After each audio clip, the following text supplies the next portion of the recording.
PDF के लिए Telegram join करें। डिक्टेशन स्टार्ट होगा 5 सेकंड के बाद।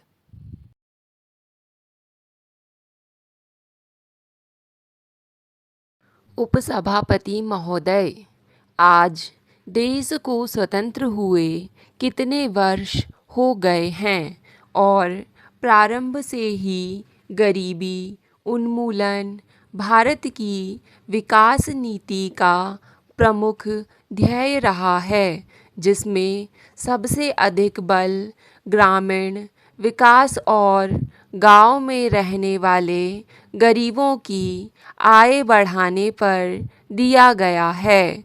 महिलाएं हमारी अर्थव्यवस्था की एक आवश्यक उत्पादक शक्ति और संसाधन हैं। प्रगतिशील समाज की स्थापना के लिए यह आवश्यक है कि महिलाओं का पूर्ण विकास और कल्याण हो।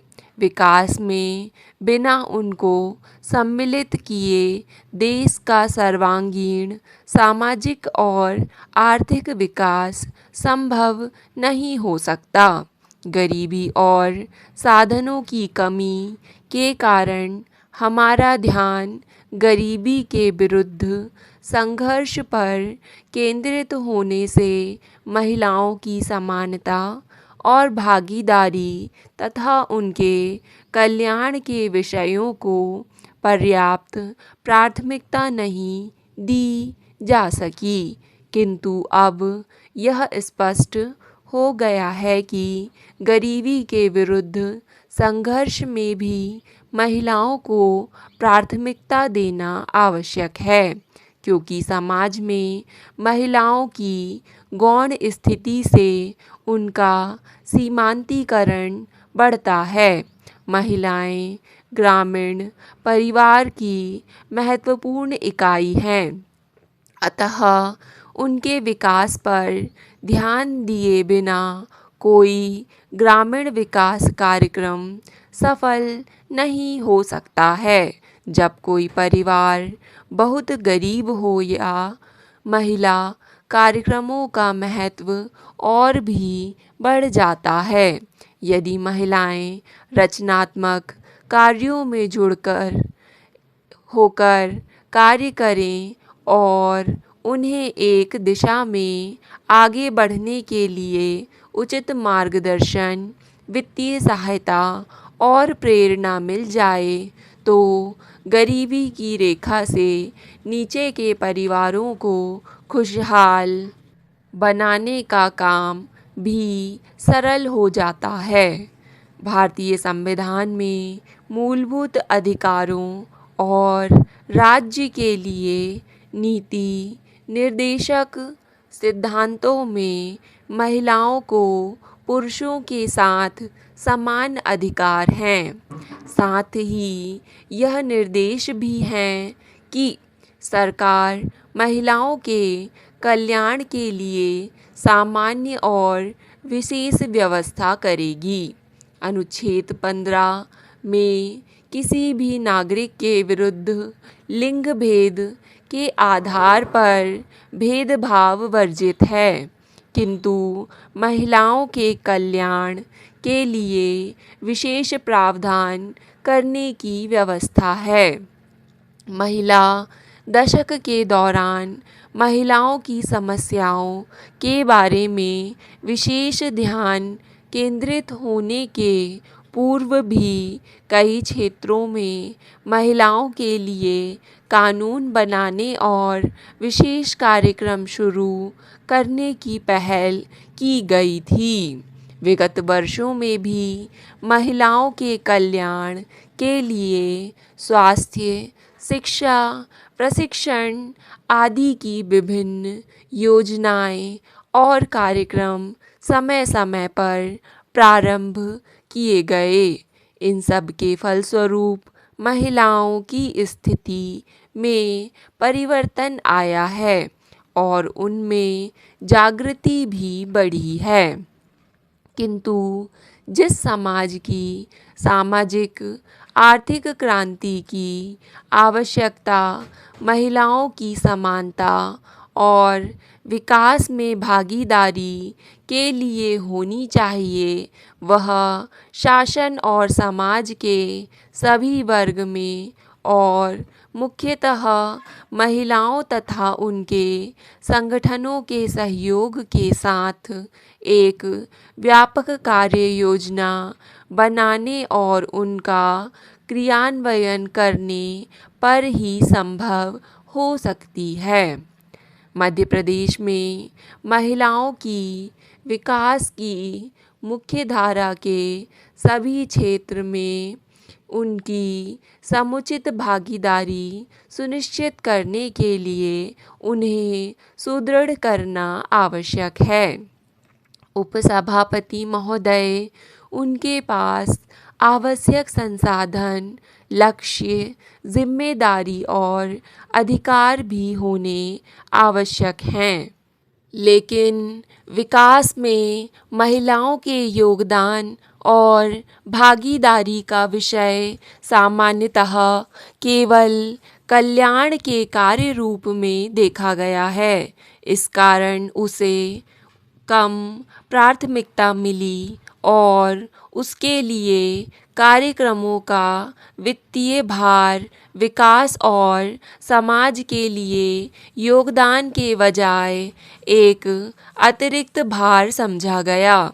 इसके फलस्वरूप विकास और महिलाओं से संबंधित लक्ष्य कार्यक्रम और परियोजनाओं तथा उनके लिए साधन और व्यवस्था को पर्याप्त स्थान नहीं मिला, जिससे महिलाओं की प्रभावी भागीदारी के प्रोत्साहन के लिए संलग्न संस्थागत, तकनीकी और आर्थिक संसाधन भी कमज़ोर रहे हैं।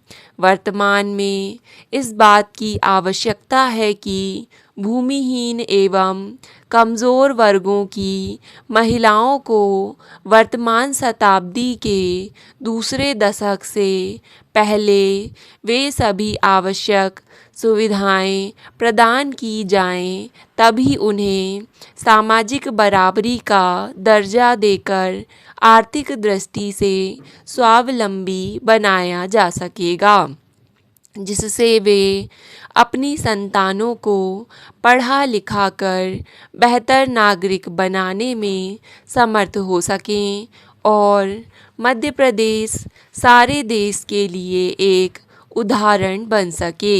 हमें इस चुनौती को संकल्प के रूप में स्वीकार कर पूरा करना चाहिए। पंडित दीनदयाल उपाध्याय ने कहा था कि दरिद्र नारायण की सेवा ही सबसे बड़ी सेवा है। उनके इस आह्वान से प्रेरित होकर मुख्यमंत्री ने मध्य प्रदेश के स्थापना दिवस के अवसर पर गरीब और भूमिहीन महिलाओं की भलाई के लिए 5 योजनाओं वाले एक कार्यक्रम की घोषणा कर उनके जीवन में आशा की सतरंगी किरण दी है। प्रदेश में इस कार्यक्रम का क्रियान्वयन 1 नवंबर 1998 से प्रारंभ किया गया है। महिला उत्थान की इस पंचधारा के अंतर्गत प्रारंभ की गई योजनाएं इस प्रकार हैं।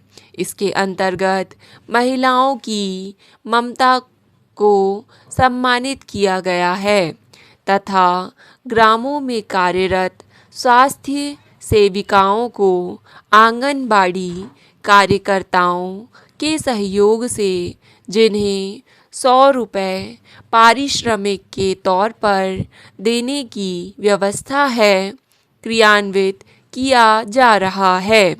इस कार्यक्रम के अंतर्गत गरीब और भूमिहीन स्त्रियों के लिए रोगोपचार की सुविधा के अंतर्गत रोगी महिलाओं का अस्पतालों में निःशुल्क उपचार किए जाने के साथ उनकी सेवा करने वाले पारिवारिक जन के लिए उस अवधि में मुफ्त भोजन और आवास की व्यवस्था का प्रावधान है।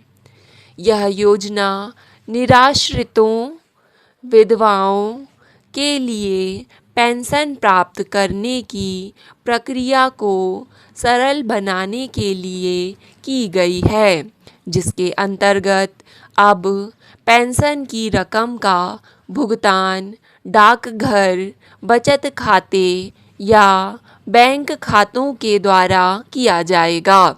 इसके लिए उन्हें निःशुल्क परिचय पत्र उपलब्ध कराए जाएंगे। इस योजना के अंतर्गत अब पेंशन राशि में 40 रुपये की वृद्धि से 200 रुपये प्रति माह की दर से सामाजिक सुरक्षा पेंशन मिल सकेगी। इस बढ़ी हुई राशि का लाभ उन सभी निराश्रितों, विधवाओं को मिलेगा जिनकी उम्र 50 वर्ष या इससे अधिक है। इस योजना में 2.9 करोड़ रुपए का सरकार पर भार आएगा। स्टॉप।